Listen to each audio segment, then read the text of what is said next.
going on, everybody? Welcome to T-Box Talk, episode 49. Today on the podcast, Josh and Will join me, Andrew, as always.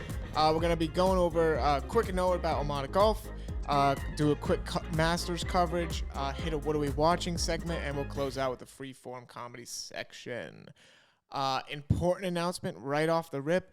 The bags have landed, and they look sweet. Boys, how do we feel about the new bags that we have not seen yet? Stop pointing at me, or you go first. Yeah, I have done that quite a bit. I don't know why. I mean, it's hard to even come up with the words. I keep telling everybody it's like if you took the Dark Knight, his tumbler, and you converted it into a golf bag. That's what we built. I mean, it's fucking. And for the people who don't understand, when we designed the bags, they don't send a sample of every color. You know, they only send one of each. No, that's not true. They didn't for us because we were rushed. Oh, okay. So like we picked a color scheme for each bag, and we were only able to do in the time frame we had a couple of the sample colors because we were trying to go right into production so that we had our bags for spring. And so we were only able to see we were able to see one color of each style. Yes. So the other four colors, we kind of flew blind until we saw them in person for the first time after they landed on the container. So there's real no going back on that. You can do pretty good deductive reasoning. Yeah. Is like to say that, like, hey, the Carbon Max all black replacing the white is going to look like this. And you're in total confidence of what the way it will look based on the white. So and it paid off because the black Carbon Max, I think we've already had 4 people now that have seen it and have switched their pre-order from white to black because it looks that clean. It's one of the coolest looking golf bags I've ever seen in my life. I really like the Oreo Country. I think that is sweet. It's like a white and black splotchy. It's very cool. It's very unique, and I think it's the bag I'm gonna go with. I know Will was talking about how much he liked the black Carbon Max. Well, I was all country. Mm-hmm. From the start, I was all country because I like a fan of a mid-sized bag, but my walking days, carrying a bag are far gone. So the concept of that, it's still going to be on a push cart or a gas cart either way. I was kind of leaning towards the Carbon Max, and then I saw the black Carbon Max, and that officially sold it for me. So there's no going back now. Yeah, 100%. Yeah, I don't fucking know, dude. It's such a weird thing. Like, I'm so close on both the Carbon Max and the Country. I don't care. The waterproof is fucking awesome, but I'm not like a big walker, so like I'm not worried about the lightweight to that degree. I mean, because it's so fucking light, that bag. I mean, it's 2 pounds heavier than a Valona, which weighs nothing as is. And it's like a Sunday bag, yeah. Yeah, and it's a Sunday bag. So I mean, I think it's a really cool comp. Maybe one day we'll get one. Each of us will get like a secondary Hydrolite or something to the premium version. Like it's still a premium bag, but the polyurethane bags. Yeah. But I mean, with the Hydrolite, like to me too, it is a big walker bag. It appeals probably more to the walker because when you're in a gas cart, typically you have a covering that will go over your bag. Exactly. And you can get off the course quickly. But if you're walking and carrying, you're throwing all your shit in the bag immediately and then you're running off the course. So, for that reason alone, I think it is a huge benefit to people who are refusing to take a gas cart or a push cart. That's exactly why I think it's so light and why they streamline the design so that there's not a lot of extra stuff. It's like a shell, I think that's also like a good point too, though, is that, when you don't realize how fast the weather can change on you. Like you look back, Colucci and I mean, we were on the last hole of a tournament last summer. Like, oh my God. And when I say we got poured on from the time walking from the last hole to the clubhouse, we were drenched. And we were wet until we went home and changed. That's how wet we ended up getting. It was like brutal. You may not even be you might not even be golfing. And think about Florida. Like somebody who lives in Florida has minute-to-minute weather changes. Yeah. So, like, you're not going to leave your round if you get a little bit of a sprinkling in Florida because it's easy. It's 15 minutes and it's gone. Exactly. So, if you're taking a push cart and you don't have an umbrella or taking even a gas cart that doesn't have the back part or whatever, you just know you're protected. So, anyways, we don't have to dive too deep into it. But for the sake of the podcast listeners, I mean, we've been talking about the new products for months now. And now with the bags landed, we officially have every single new product that we've been talking about in-house, ready to ship. So if you purchase something, you will be getting it. No more pre-sale. It's all live, and it's very exciting here at OMADA Golf. But let's move into the Masters. Masters, John Rahm. Congratulations to John Rahm, and congratulations to our winner of the Masters giveaway. Make sure to shoot us a DM. John Rahm wins it pretty handily. Last day wasn't that close. The story, I think more of the story is that Brooks Kopeka had a commanding lead. He had like a 4-stroke lead going into the final day and ended up losing by like 4 or 5 strokes. Like, he had a horrific Sunday. Yeah, Rahm came roaring back. And to be honest, like, I really didn't watch much of the Masters until Sunday. I mean, this happens every year for me. Like, Yeah. I tune in, I look at the scoreboard at the end of every day to see where people are at. And I will say, like, based on that, presumption that I'm really a last day watcher, I was rooting for Sam Bennett. Yeah, I don't know if you amateur. guys heard about Sam Bennett or Josh. Yeah, I if was you watching knew the Sam Bennett story, but I didn't know anything about the guy until, he started climbing up the leaderboard as an amateur at the Masters. And I believe he shot the lowest amateur round at the Masters, or I think he did, yeah. or a cumulative round at the Masters this year. So, it was a little bummer to not see him win, but he played his ass off and he deserves. Where did he finish? He was like 4th, right? So here's the thing. So it was a little sad because if you finish in 12th or higher, you get an automatic bid to the next year's Masters. And I think he could have hit a putt on his last hole to put him into 12th, which would have gotten him an automatic invite back to the Masters next year. But he didn't get it. So I think he finished like tied 17th or something like that. So unfortunately, he wasn't able to get the automatic bid back to the Masters. But I'm sure if he like tears it up, I'm sure he'll qualify to go. I hope so, because it was a great story. Will, I mean, that's top correct. 20 puts you in an elite class of golfers. Yeah, that's insane. I mean, let's just break the ice here. We got an amateur who placed in the top 20, and Rory McIlroy didn't even make the cut. I know, right? So, Yeah. I mean, a lot of that big mouth really got him a long way in the Masters this year. And if you really take a step back and look at it, 3 of the top 10 players were all from LIV. Yeah. Brooks, Phil Mickelson, and Patrick Reed, all LIV guys, all in the top 10. And Phil Mickelson had shot the best final day at the Masters he's ever shot, and he did it now. I know, and I pooped all over him in the last podcast. Yeah, I but know, there's an even more staggering statistic that he was the old. Not only was it the best round he's ever done in his life, but it was also the best shot round at the Masters for somebody over 50 in history. Yeah. Is that what it was? I think it was that over was 50? the stat. I think it was but based on the final day. Yeah. And with his play on the last couple of days of the Masters, he actually moved up to number 1 for earnings from the Masters. Wow. He surpassed Tiger Woods. So he made like 9.3 or 9.4 million in winnings cumulatively from the Masters over the years. So this past 2023 brought him up to the leaderboard at number 1. You always wonder, which is wild to me because maybe he listened to the podcast and heard me take a big steamy dump on him. You did, yes. That fueled the fire. Unlikely, obviously, but I love to see it because Phil, he's had a lot of backlash over the last year. So you compare him to where Tiger's at 50, and that just makes you feel that much more like, wow, you shitting on Phil is unsurprising because he hasn't been playing good. No. I mean, and not for nothing, but like you get to a certain age where you're trying to have him compete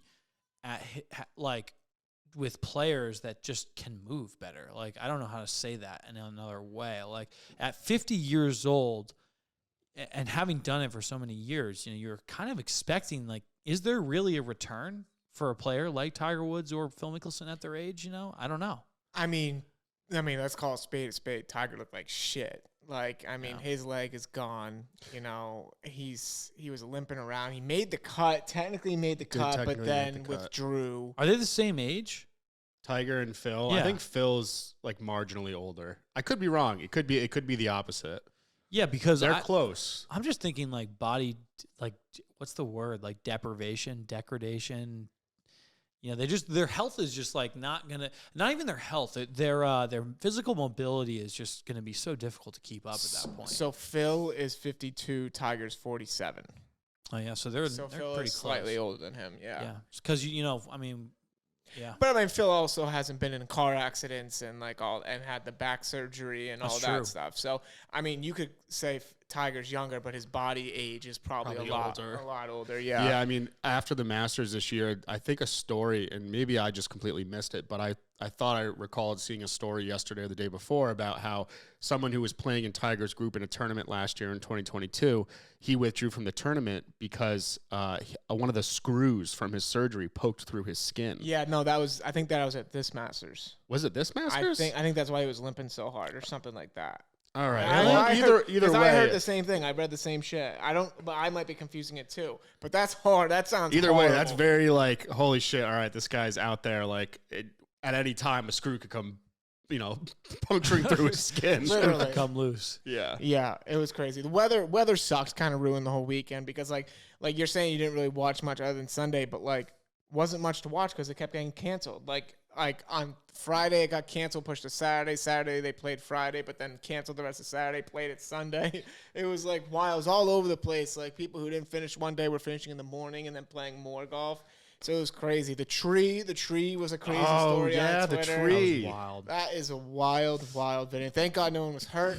But that reminded me of the TV tower and Happy Gilmore falling over. yeah, And I saw some meme of like Greg Norman hiding behind a tree with a chainsaw. I saw a bunch of memes like somebody should have just like taken a dive and like gotten hit by it and just like suing the shit out of the Masters and just Well, that's a fucking it's dark like a meme. God damn. 7-ton tree. It was like 3 trees. Yeah, let me just jump in the way of a 15-ton tree. I see. That's falling. why I don't get that because I mean that would have killed you. I mean, that tree was as old as the dinosaurs. I mean, that thing was big. It was a big tree. Dude, I thought that was, for anybody that doesn't know too, I think the Masters is really unique in its level of elitism. As crazy as that sounds, not in a bad term. I'm not saying that in like a way that's like super negative because I know sometimes we go anti-elitism for the brand of OMADA.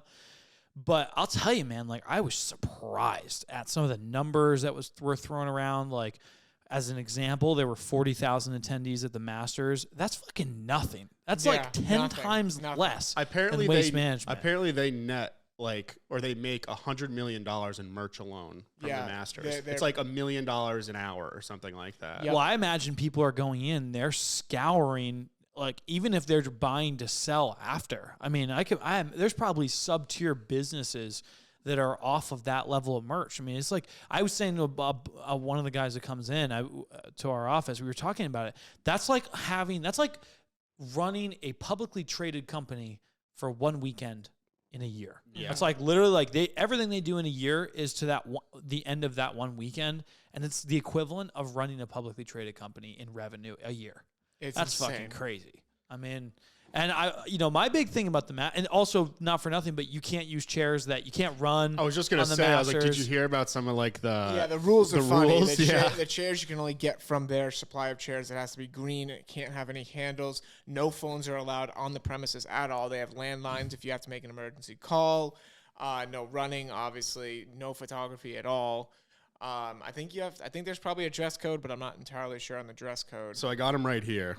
So I was looking for the link, but phones are banned. Obviously, we knew that. They have phone banks everywhere if you want to like call your loved ones and brag about being at the Masters. Then bulky bags and backpacks are a no-no. Beepers or electronic devices also banned if you're looking for a loophole in the cell phone rule.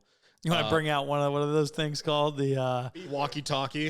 Is it a beeper? The fucking pager. No, the pager. That's it. Yeah. Boop, boop, boop, boop. Yeah. Cameras not allowed, but they are allowed during practice rounds, which I did not know. Obviously, knives and weapons are banned. I think that goes without saying. Can't bring your own alcohol. Let's see. There were some other ones. Flags, banners, and signs not allowed. The chairs, which we talked about. You can't have armrests. That's crazy. Really I think that's crazy. Media is not allowed to call the fans. They have to call them patrons. Yes, that was another one. What the fuck? It's like a cult, dude. There's like 40,000 person cult there. They go there and they just fucking... They are the only ones that have access to, Masters merch, and they're all reselling it after the fact. And they're saying, it's like one big fucking and then cult. Everybody posts a picture of how cheap the menu prices are at the Masters, but then it's like, well, the ticket costs $10,000 to go. So no, it doesn't cost $10,000. If you get it like third already and you have to be invited to get it. Yeah, there's a lottery every year, obviously. Right, And you have to but pay a fuckload of money. It's a fuckload of money no matter what. Are you fucking I kidding think me? it's about Yeah. almost 10 grand. I'm not sure though. Like the Holy food there is I heard ridiculously cheap, but like the whole time I'm thinking the same thing as Clucci, what Clucci just said.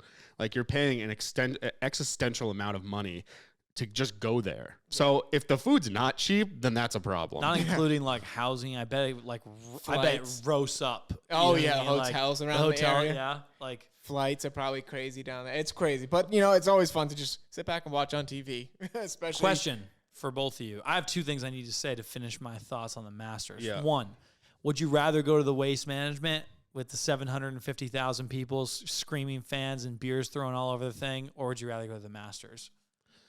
Waste Management. If Could I pick one to go to first, and then like obviously like because I obviously want to go to both of them. No, and your life in Once your in a lifetime, lifetime. you go to Lifetime. one or the other. Masters. I think I go the Waste Management. I'm doing Waste Management. Yeah. I like the Masters. I think it's cool, but I mean, I think I get all the waste management out of me at Travelers, and that's enough. I was like, I don't Really? need to push it. Yeah, I don't 'cause, think the Travelers is even holds a candlestick. not to Waste even. Management. No, I think but it's local and easy to go to, Yeah. and it provides not a similar experience, but you know, I think it's more than half in population size down from. oh, Waste 100%. Management. I bet mean, like it's a small 300,000. course too to Yeah. begin with. So by the way, while we were talking, I did look up average pricing for Masters, and so single day tickets were rough. A Wednesday practice round ticket was $1,616, and a Sunday tournament round was $1,660 and $160. So Oh my they're god! basically identical in price, but either way, you're paying like if you want to go for the full 4 days, that you're looking at like 7 grand. That's bad. You not gotta cheap. figure I'm thinking, you're going to grand on flights too because they probably jack Well, them up. I was just thinking in Grand on relativity. Yeah, you're hotels. right. I was thinking relative to F1 because F1 is to me the most expensive live event in anything. I think it's just the average ticket at like the Vegas F1's like, a day is $2,000 or That's whatever. wild. That's crazy. That is wild. Yeah, it's $8,000 for the weekend package. So like I'm not that relatively speaking, and actually I think there's a lot. I think there's like 5 times the people probably. I mean millions maybe even. Yeah. Attend. I don't know how many actually attended, but anyways, because it's the whole city shuts down for it. But I want to finish off with I have to bring in some kind of controversy because there's a bunch of very opinionated people that are listening to this that are my friends and they have problems with my takes. So I'm going to give you a hot take, okay? And I want them to sit there and cringe in their seat as I say it. So now that we've seen that the top 10 or even top 5 performers in the Masters were of the live event, do we feel like there's a merit lost to winning a PGA event now because the skill level of the best best in class, world's best are not competing in every single PGA event? Does that decline? I say yes. Yeah, I say 100%. I would too. I think it's because of what you just said, because there's a bunch of top 10 finishers who were live guys, and if they're not going to play in PGA tournament events, they're obviously some of the best in the world, and you don't have to beat them now. It's like, I don't know. I agree with you. Because Scotty Scheffler, right, was world number 1, and he comes into the Masters and starts to play with live golfers and isn't even on the board. Yeah, he was runner-up last year too. Yeah. Here's No, what he I'll won say, it last year. sorry. Well, that's what I mean. He was like the returning champ. Yeah. Wrong words. Here's what I will say, and it's actually a double-edged sword. Obviously, the weather was not ideal. Okay. So you're setting it up for, okay, the consistency is probably not going to be there for some players. But at the end of the day, the other part of that double-edged sword is that to the LIV players that pulled through and put on a performance, more power to them because they played in shittier conditions versus, Is that right? I wasn't even paying attention to that. You're saying that they played when it was shitty weather? Well, everyone had to play when it was shitty weather. So like they said, it's a double-edged sword. Like, one could say that the weather was poor and that's why a lot of the top performers on the PGA Tour fell short. It's always an excuse, yeah. but then you could also look at it like, okay, well, the LIV players came in and also played in the same conditions. In the same conditions, and you had 3 people in the top 10 or whatever. So, that's how I look at it. So to your point, yes, but I have to play devil's advocate. Well, because it's crazy now, right? Because if you win a PGA, now they can compete in the PGA Championship, right? I'm not sure. I don't know. I mean, a PGA Championship. That's one of the majors, PGA isn't it? Tour event. That is one of the majors, but I think they can. Because wanna I think say they said they're going to play in all 5 majors. I'm not sure. I don't know. All I'm saying is that in the one event that the live players came in after, and this is like, because during the drama phase of, them playing at those events, they were not focused on their golf.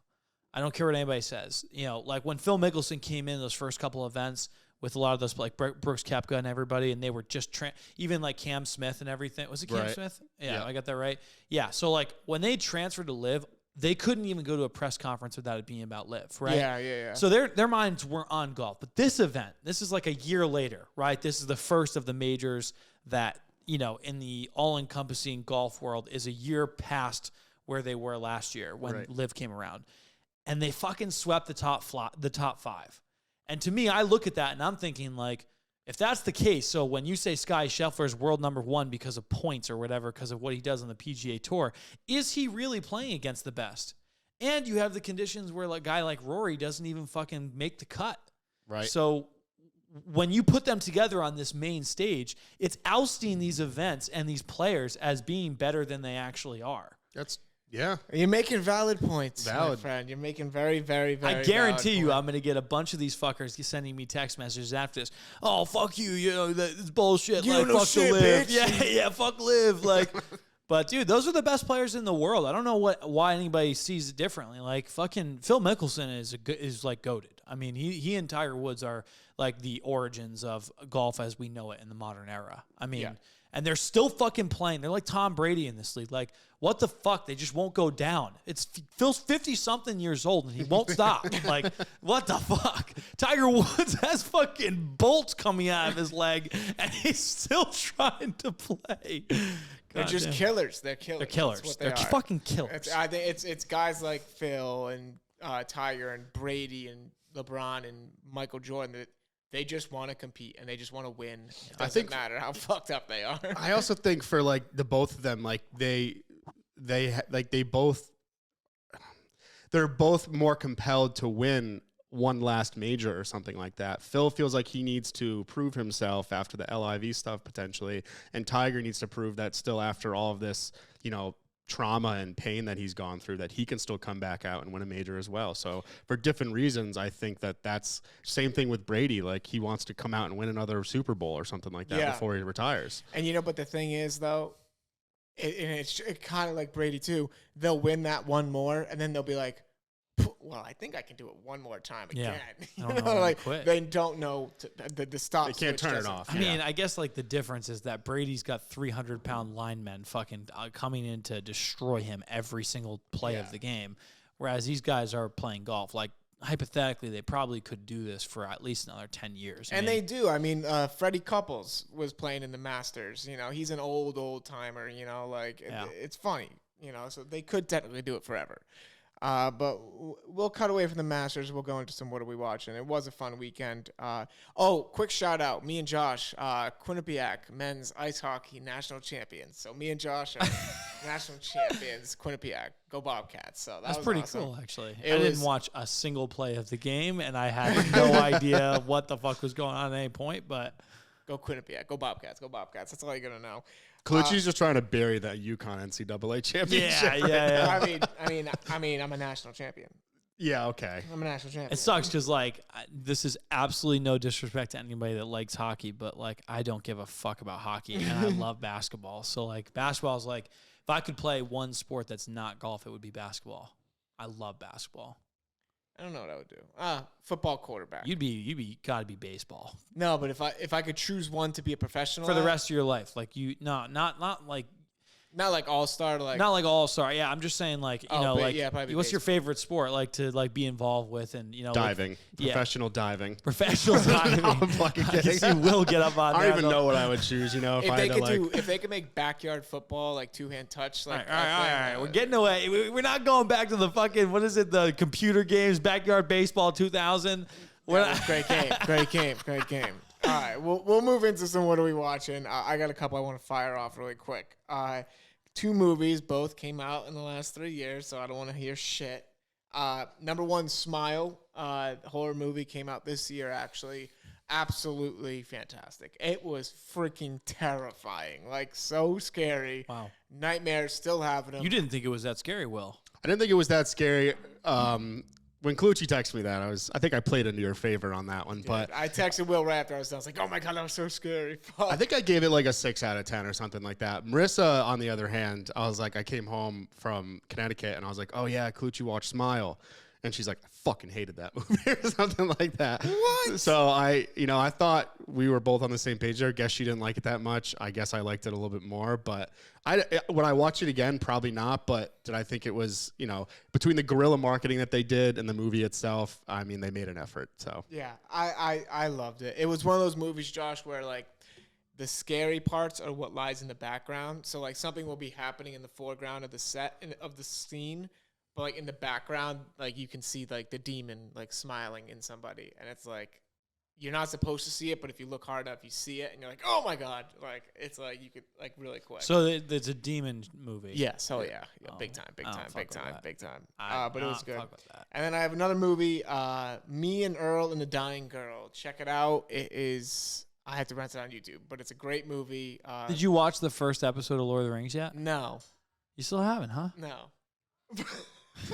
Apparently today's Mandalorian episode is the best one of the whole series. I don't even know how that would be possible. The last two have been fire. I know, but Yeah. apparently, and I checked this morning, 54-minute runtime. I'm very excited to get home and watch God, that. dude, that's fucking crazy. Yeah, apparently it's unbelievable, but apparently there's some big things that don't go online. Anyways, Me and Earl and the Dying Girl, highly recommend it. Great feel good.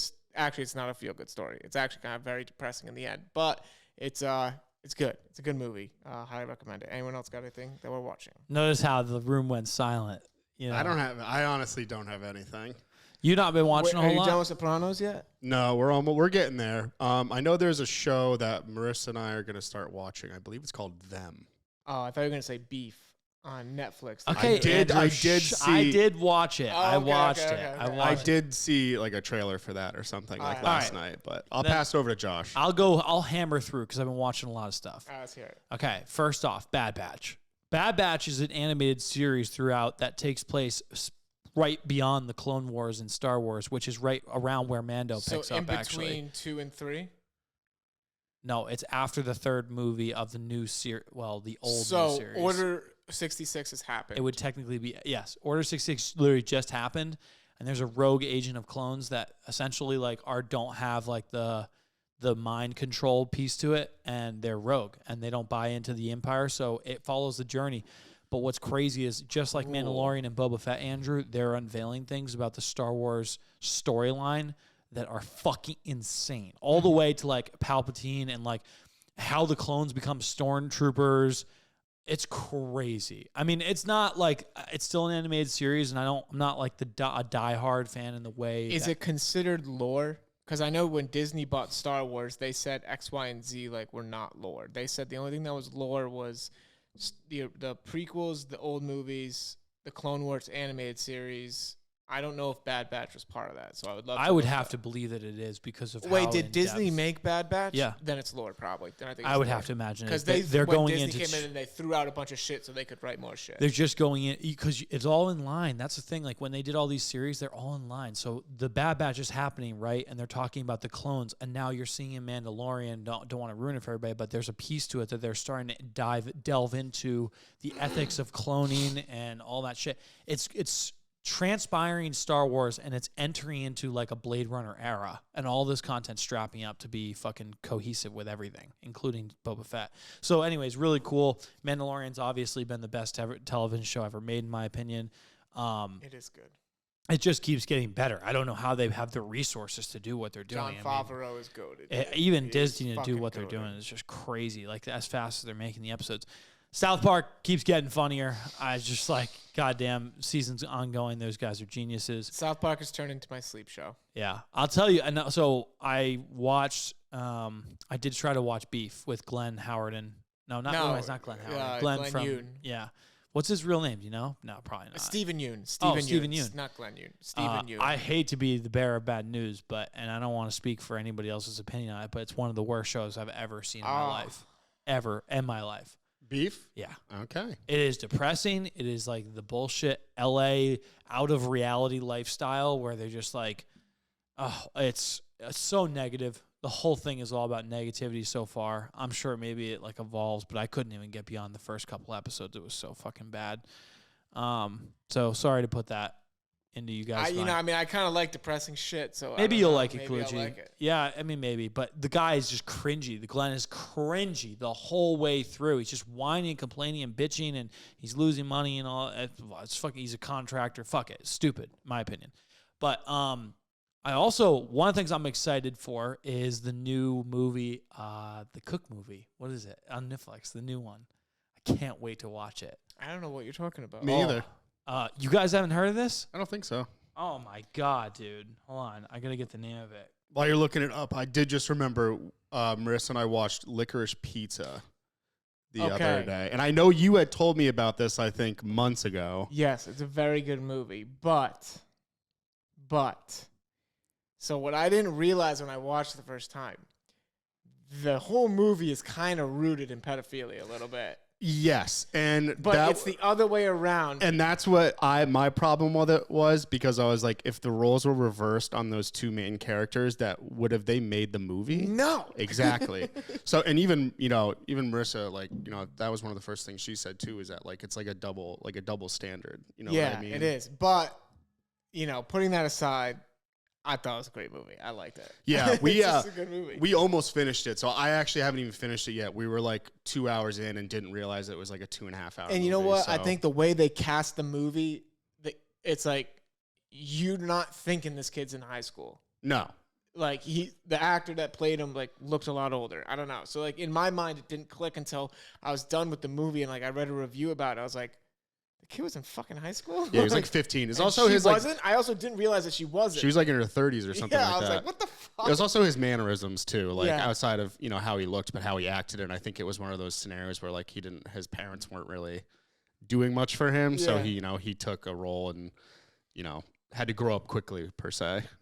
Movie's called Hunger. It's on the front page of my Netflix. I don't know about anybody else, but it's about a girl who's trying to join into a fine dining, and she's under an infamous chef and everything. I love those fucking movies, and I don't know why they don't do more, because movies like Boiling Point and the Menu and all those movies, I think cooking movies and the passion that's involved and the intensity of kitchen battles and whatnot is so fucking lit. I just love it. I can't wait.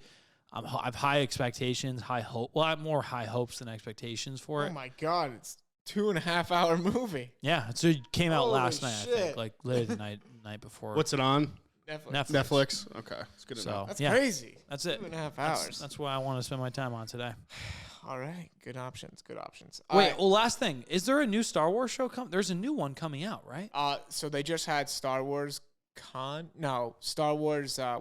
What's the Star Wars celebration? I think it's really called Star Wars Celebration. StarCon. I don't know. I think it's really called Star Wars Celebration, where they have you buy a pass and you go and they show you all the trailers and that's why everybody's talking about this new Mando episode that came out today, because they all got to watch it early, and like people were saying like it's the best episode ever. So, anyways, I'm excited to watch that. But they revealed Ahsoka Tano.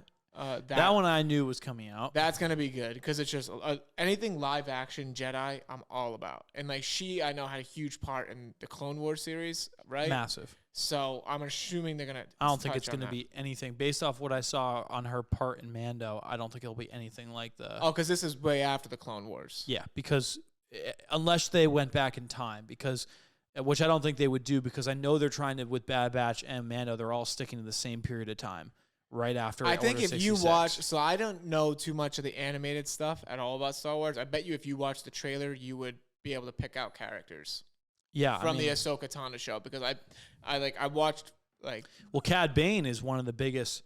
He was one of the biggest characters in the Clone Wars, which you may know him as the Blue Hunter that tries to kill Boba Fett in that series. Yes. So that's what I'm saying is like everything is connected and it's all happening in tandem with each other and timeline wise.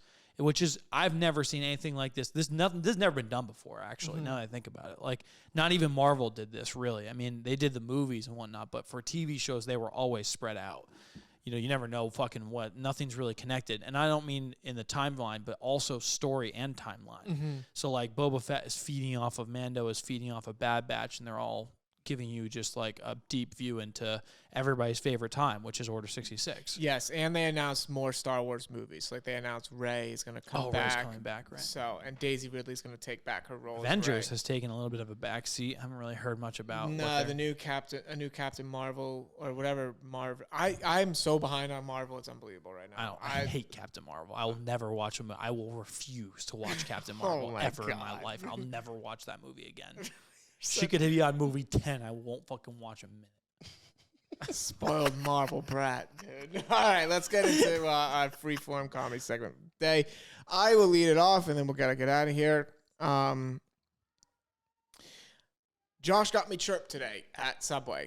So right before the podcast, I wanted to go to Subway to get a sandwich for myself, and Josh had requested, based on his new allergy that's slowly killing him, that he wanted a sandwich on gluten-free bread. I went into the Subway all confident that they had gluten-free bread. I fucking hit her with like, can I have a gluten-free bread?